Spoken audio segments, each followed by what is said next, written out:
Hello student, मैं कड़वे sir Chhatrapati Shivaji ITI college संसद से फिर से आपके सामने एक नया टॉपिक लेके आया हूँ। इंजीनियरिंग ड्राइंग के अंतर्गत आइसोमेट्रिक व्यू। आइसोमेट्रिक व्यू को हमें हम प्रतिदिन इसकी ताकत लगा रहे हैं ताकि जो आपका जो बेसिक है वो थोड़ा सा स्ट्रॉन्ग हो जाए। इस वजह से हम लोग सबसे ज़्यादा जोर जो है वो आइसोमेट्रिक व्यू पर दे रहे हैं, क्योंकि ये जो प्रश्न है, ये प्रश्न जो है वो एग्जाम में कम से कम 30 से 35 मार्क के लिए पूछा जाता है। ठीक है, 50 मार्क का आपका इंजीनियरिंग ड्राइंग का पेपर होता है, उसमें से 30 या 35 मार्क के लिए ये प्रश्न आता है। तो आइसोमेट्रिक व्यू बनाना आपको बहुत इंपॉर्टेंट है और सीखना भी बहुत जरूरी है ना। तो जैसा कि हम लोग जानते हैं, इंजीनियरिंग ड्राइंग बनाने के लिए या ड्राइंग बनाने के लिए हमें 2 सेट स्क्वायर की आवश्यकता पड़ती है ना। तो ये जो आप सेट स्क्वायर देख रहे हैं, मेरे पास में 2 सेट स्क्वायर है। तो 2 सेट स्क्वायर मतलब एक होता है ये 45 डिग्री से 45 डिग्री वाला, ठीक, जो मेरे हाथ में आप देख रहे हैं 45 डिग्री से 45 डिग्री वाला। और दूसरा जो उसका साथी होता है, उसका जो दूसरा सपोर्टर होता है, दूसरा सेट स्क्वायर, ये जो देख रहे हैं आपके हाथ में, इस सेट स्क्वायर का जो एंगल है ये 30 डिग्री से ये 60 डिग्री का एंगल वाला है ना। तो ज़्यादातर हमें यूज जो होता है इसी सेट स्क्वायर का उपयोग करके बनाना पड़ता है ड्राइंग को। और ये जो सेट स्क्वायर होता है मतलब 45 डिग्री से 45 डिग्री के एंगल वाला, इसको हम हमेशा बेसिक लाइन के ऊपर लगा के रखते हैं ना। तो आइए शुरू करते हैं। आज नया अपना टॉपिक रहेगा आइसोमेट्रिक व्यू बनाने का। तो उसका जो क्वेश्चन है, सबसे पहले मैं क्वेश्चन से शुरुआत करता हूँ। क्वेश्चन लिख देता हूँ यहाँ पे, यहाँ लिखिए दिए गए समपरिमाण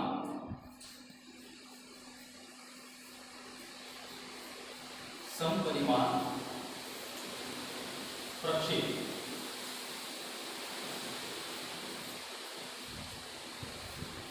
का लंबकोणीय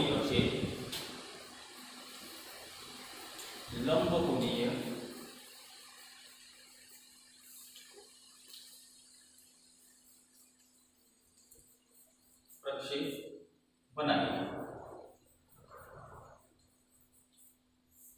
ठीक, इस टाइप से आपको प्रश्न दिया रहेगा। तो समपरिमाण प्रक्षेप मतलब आइसोमेट्रिक व्यू को समपरिमाण प्रक्षेप कहते हैं हिंदी में। लंबकोणीय प्रक्षेप मतलब आइसोमेट्रिक व्यू को देखने के बाद जो हम उसके 3 पार्ट्स बनाते हैं, जो उसके 3 भाग बनाते हैं, फ्रंट व्यू, साइड व्यू और प्लान व्यू, उसे लंबकोणीय प्रक्षेप कहते हैं। लंबकोणीय प्रक्षेप को इंग्लिश में ऑर्थोग्राफिक व्यू कहा जाता है और समपरिमाण प्रक्षेप को इंग्लिश में आइसोमेट्रिक व्यू कहा जाता है। ठीक है, तो आइए स्टार्ट करते हैं। सबसे पहले हमें क्या करना पड़ता है, एक बेसिक लाइन बनानी पड़ती है। बेसिक लाइन, तो बेसिक लाइन अपने यहाँ पे स्टार्ट करते हैं, बेसिक लाइन बना दिए। और बेसिक लाइन बनाने के बाद इस लाइन से स्पर्श करते हुए अपने को 3 रेखाएं बनानी होती है ना। एक लेफ्ट हैंड साइड की तरफ, दूसरी राइट हैंड साइड की तरफ और तीसरी 90 डिग्री की तरफ, तो सीधी स्ट्रेट लाइन है ना। शुरू करते हैं स्ट्रेट लाइन से।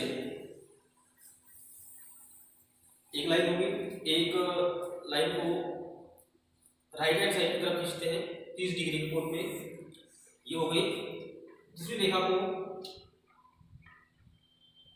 लेफ्ट हैंड साइड की तरफ बनाते हैं और इसका जो एंगल होता है, दोनों लाइनों का जो एंगल होता है वो होता है 30 डिग्री का है ना। तो इसके लिए आपको कौन सा सेट स्क्वायर यूज करना पड़ता है, 30 डिग्री वाला सेट स्क्वायर यूज करना पड़ता है।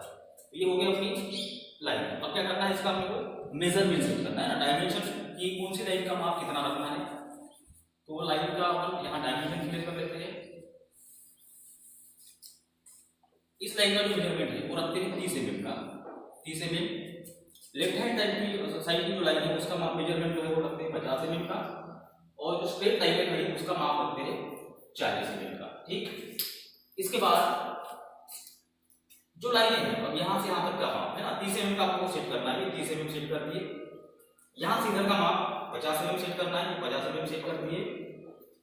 स्ट्रेट लाइन का जो मेजरमेंट है खड़ी लाइन का वो 40 mm का है, वो 40 mm पे सेट कर देते हैं, ये इस टाइप से ना। और इस बिंदु से और इस बिंदु से अब 2 लाइनें बनानी है अपने को, स्ट्रेट बिल्कुल सीधी खड़ी लाइन है ना, इस टाइप से। ये देखिए, यहाँ से एक लाइन सेट स्क्वायर की सहायता से इस प्रकार से।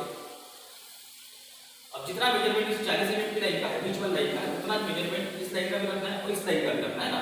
इसका 40 mm ये माप और इस लाइन का 40 mm ये माप, 40 mm की 2 लाइनें हो गई, ये 40 और ये 40। ठीक, अब क्या करेंगे, इस पॉइंट से इस पॉइंट को लाइन के रूप में मिलाएंगे और इस पॉइंट से इस पॉइंट को लाइन के रूप में मिलाएंगे। कैसे? इस टाइप से सेट स्क्वायर की सहायता से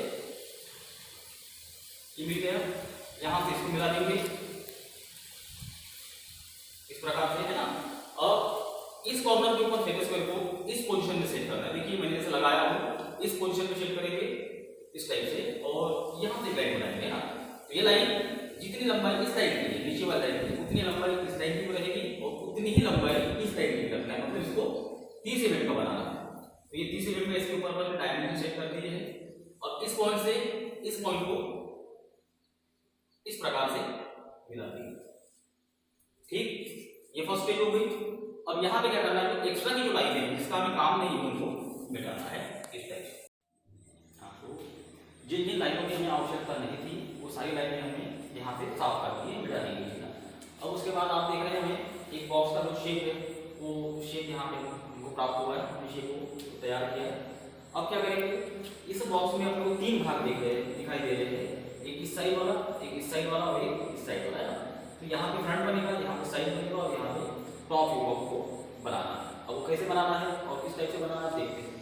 शुरुआत करते हैं, ये इस बिंदु से यहाँ से सामने की तरफ लेते हैं 10 mm, यहाँ से 10 mm और यहाँ से भी 10 mm, है ना। 3 जगह पर 10 mm का पॉइंट देना है। ये 10 mm का पॉइंट हो गया, ये यहाँ से 10 mm का पॉइंट और ये 10 mm का पॉइंट। तो ये तीनों पॉइंट को आपस में लाइन के रूप में से मिलाना है। ये लाइन को इसको इस टाइप से मिला रहे हैं, ये इस प्रकार से। ठीक, फिर उसके बाद यहाँ से सामने की तरफ लेते हैं 15 mm का एक पॉइंट, यहाँ से सामने की तरफ 15 mm, ये 15 mm और यहाँ से सामने की तरफ इस लाइन को ये 15 mm का पॉइंट। इस पॉइंट से इस पॉइंट को लाइन के रूप में इस प्रकार से इसको सेट करते हुए आपस में मिला देंगे।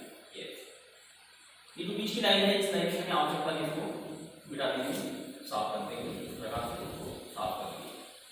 अब इस 15 mm के पॉइंट से, मतलब यहाँ से लेकर यहाँ तक हम 15 mm है, इस 15 mm के पॉइंट को सेट स्क्वायर को 90 डिग्री के एंगल में सेट करते हैं इस प्रकार से और इस लाइन की लंबाई 15 mm की बनाते हैं। यहाँ से लेकर नीचे तक इसको 15 mm। फिर उसके बाद यहाँ से वर्क करेंगे, नीचे से वर्क करेंगे इस लाइन के ऊपर। इस पॉइंट से सामने की तरफ 35 mm का एक पॉइंट लेना है, 35 mm, यहाँ से इधर 35 mm, इस एडजस्ट करके माप से इसको 35 mm सेट किए और 35 mm के पॉइंट से सेट स्क्वायर को 90 डिग्री पे सेट करते हुए ऊपर की तरफ लाइन बनाए हैं स्ट्रेट 25 mm की। ये लाइन 25 mm, इसका मेजरमेंट सेट कर देंगे 25 mm का। 15 mm का पॉइंट और ये 25 mm का पॉइंट, इन दोनों को आपस में इस प्रकार से मिला देंगे। यस, ठीक। अब इसके बाद जो लाइन की हमें आवश्यकता है उनको रखना है और जिनकी आवश्यकता है उनको मिटाना है। जैसे कि ये लाइन मिट जाएगी, ये लाइन मिट जाएगी और ये लाइन मिट जाएगी ना। इसको साफ करना है, इसकी हमें आवश्यकता नहीं, जरूरत नहीं है। ये लाइन इस प्रकार से। अब उसके बाद क्या करना है, इस कॉर्नर के ऊपर सेट स्क्वायर को इस एंगल पे सेट करते हैं, ये देखिए ऐसे। और सेट करने के बाद एक लाइन अंदर की तरफ,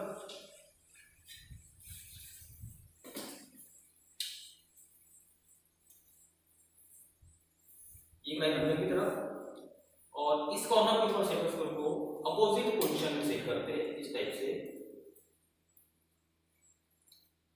और एक लाइन यहाँ से इस लाइन के मतलब जॉइंट तक उसको मिला देंगे, ऐसे मिल जाएगी लाइन। मिलने के बाद ये कॉर्नर दिखेगा, हो सके तो इसको यहाँ से भी साफ भी कर लेते हैं, इसकी अपनी जरूरत नहीं है। ये साफ हो गया। अब क्या करना है, इस कॉर्नर से एक एंगल बनाना है इस प्रकार से। इस कॉर्नर के ऊपर सेट स्क्वायर को सेट करना है इस प्रकार से, एक लाइन बनेगी।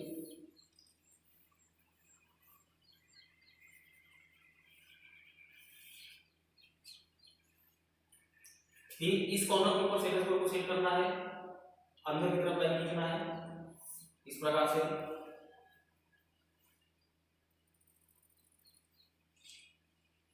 और एक लाइन इस टाइप से ऐसी। ठीक, फिर जैसे ये लाइन बनाई है वैसे ही इस कॉर्नर के ऊपर सेट स्क्वायर को 90 डिग्री पे सेट करना है और एक लाइन यहाँ पे मिला है, ठीक है, इस टाइप से। अब यहाँ पे क्या है, कंप्लीटली अपना जो समपरिमाण प्रक्षेप था उस प्रक्षेप को हमने भी यहाँ कंप्लीट तैयार कर लिया गया है ना। अब बचे इसके डायमेंशन। अब डायमेंशन सेट करेंगे, डायमेंशन हम अपने हिसाब से डाल सकते हैं। तो डायमेंशन को यहाँ से लेके यहाँ तक हम आपको दिखाना है ये ऐसे, ठीक, ये हो गए इस प्रकार से।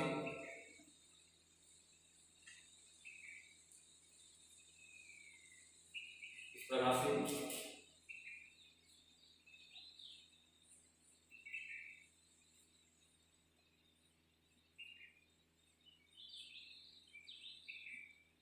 इसकी ये बनाना है। अब यहाँ से लेके यहाँ तक का माप ये 35 mm का। उसके बाद ये जो कॉर्नर है, इस कॉर्नर का माप जो है वो है 20 mm का।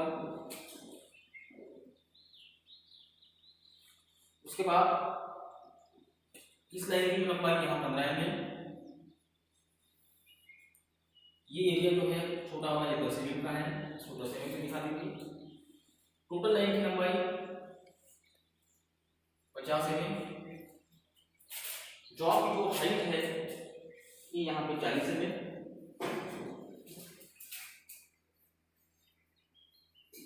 इस एरिया का माप 15 mm का है और ये जो स्ट्रेट लाइन है, खड़ी लाइन है ये वाली, इसका माप 25 mm का। फ्रंट को दिखाना है, इधर से जो भाग लंबा होता है उसको फ्रंट कहा जाता है, इसलिए इधर से इसको फ्रंट से चिन्हित कर देंगे एक से। और इधर से दिखाई देने वाला जो प्रक्षेप रहेगा इसको साइड से चिन्हित कर देंगे, इसको एस से प्रदर्शित करते हैं। और ऊपर से दिखाई देने वाला जो भाग रहेगा इसको टी से दिखाते हैं, टॉप। तो यहाँ पे हमने कंप्लीटली एक आइसोमेट्रिक समपरिमाण प्रक्षेप को तैयार किया गया है। अब इसके आपको क्या करना है, लंबकोणीय प्रक्षेप। लंबकोणीय प्रक्षेप मतलब ऑर्थोग्राफिक प्रोजेक्शन बनाना है। और ऑर्थोग्राफिक प्रोजेक्शन मैं कल आपको बता दूंगा इसका किस प्रकार से इसको तैयार करना है, किस प्रकार से इसको बनाना है। सरल, बिल्कुल सरल मेथड से बता दूंगा। आज के लिए बस इतना ही, तब तक के लिए